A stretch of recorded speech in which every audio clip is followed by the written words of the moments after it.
ছোট ভাই, মায়ের অবস্থা খুব একটা ভালো না। মাকে হাসপাতালে ভর্তি করে দিয়ে আসলাম। ডাক্তার বলেছে মায়ের একটা কিডনি নষ্ট হয়ে গেছে। আমার তো এখন শরীর ভালো নেই, তাই আমি চাচ্ছি তোদের মধ্যে কেউ একজন মাকে কিডনি দে, তাহলে মা অনেক বছর বেঁচে থাকতে পারবে। ছোট, তুই কি মাকে কিডনি দিতে পারবি?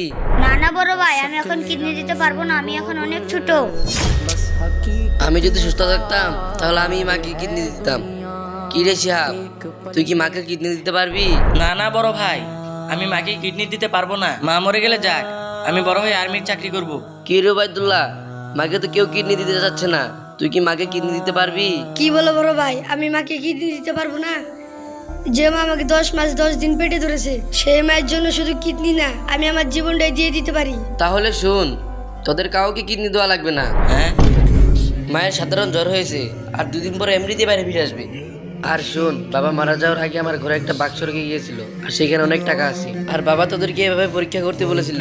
এই নে ওবায়দুল্লাহ, আজ থেকে সেই বাক্সের মালিক তুই। বন্ধুরা, আমি কি কাজটা ঠিক করেছি কমেন্টে জানান, আর মাকে ভালোবাসলে চ্যানেলটি সাবস্ক্রাইব করুন।